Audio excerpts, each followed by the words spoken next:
Magandang araw sa inyong lahat guys, no. Ngayon meron tayong gagawin na Nissan Navara Calibre, no. So ito po ay model na 16, 16, 17, 18. Di ko sure kung saan dito. Pero sa belt niya guys is 2018. Yan. So share natin tong kanyang problema. Minsan malamig, minsan hindi. Yan. So ang iba dito naguguluhan na. So pagdating sa kasa, sobrang laki ng quotation dahil palit agad ng compressor, no. So dito guys, malalaman po ninyo kung ano po yung i-repair natin. Dito po ang gagawin natin is nasa compressor, no. Yan. Minsan malamig, minsan hindi, no. So ito yung kadalasan ng issue ng Nissan Navara Calibre. May mga vlog tayo nito. Okay, so ang kanyang plate sa compressor sobra ng laki ng gap. Yan, pag malamig pa, pag on mo, mag-i-engage pa siya. Tapos sobrang lakas ng kanyang lagapak sa plate dito at saka sa pulley.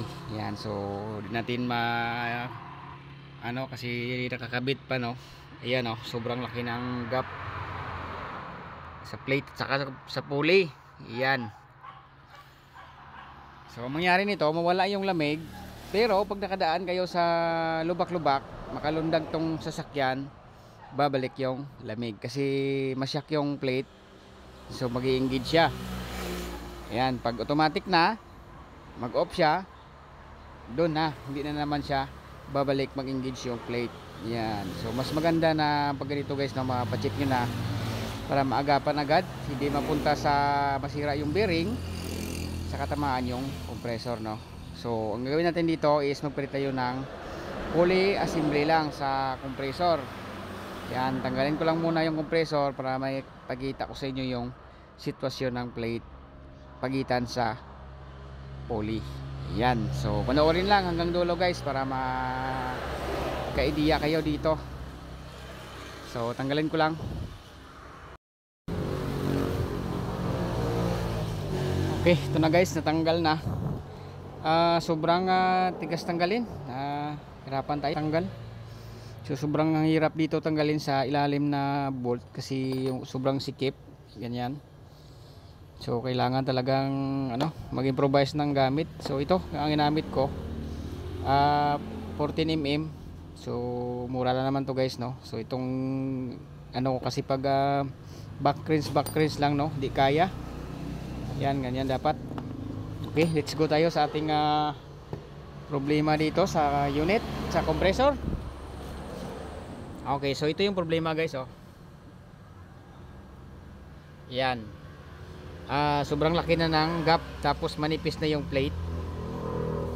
So yan, kailangan pang masyak or paluin, mag-engage siya. Yan, so ito yung problema, no.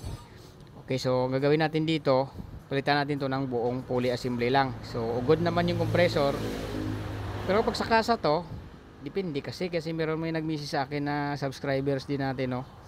So ganito siguro yung problema ng unit niya, minsan malamig, minsan hindi. Kasi ito yung reason sa bakit minsan malamig, minsan hindi, kasi sobrang laki na ng gap sa pagitan ng pulley at saka sa plate or hub tawag dito sa iba guys, no. Yan. Okay, so tanggalin ko lang to. Magpalit tayo ng buong assembly na pulley.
Okay. So yan, natanggal na, no? So ito yung sobrang laki na ng kain sa plate. Ayan, no?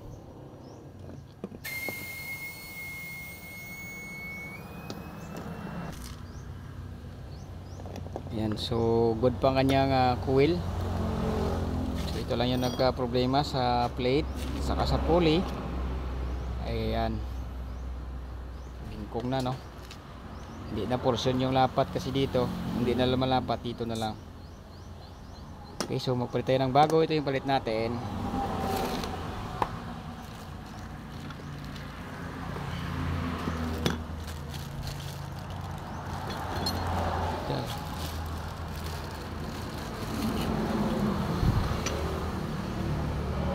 Yan, bali ito ay 2015.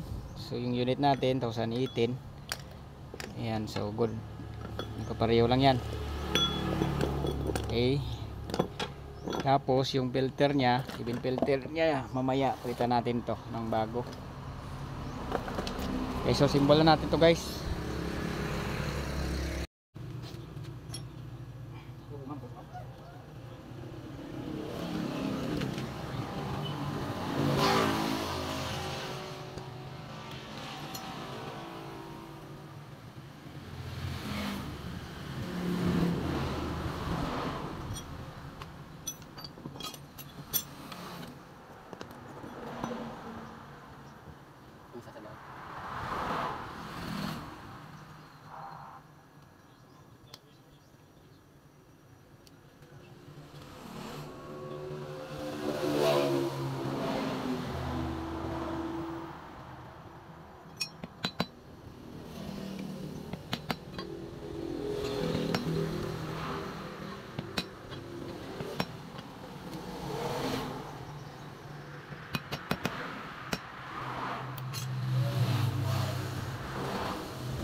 Ayan, nasimbol na natin, guys, no? So dapat yung clearance dito parang isang spacer siya. Ayan, no?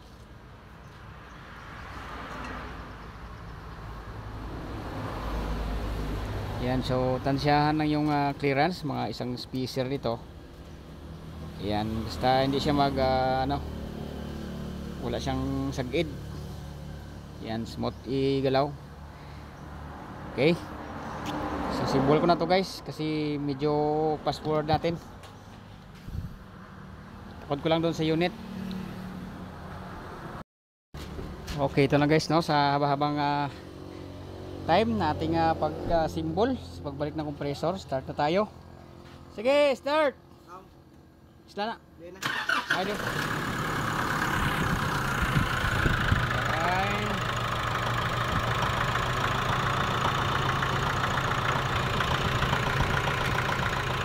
Aircon na na.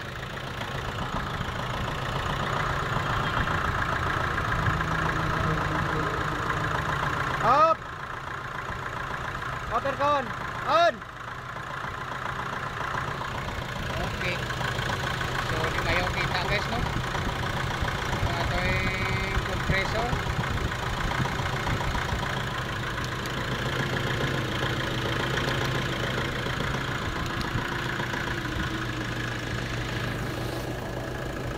Grabe pa yun.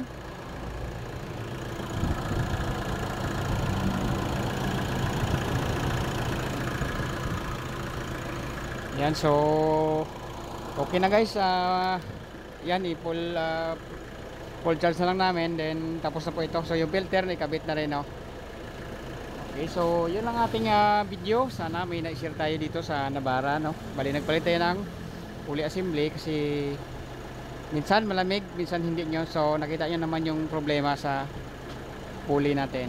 So okay, yun lang, thank you.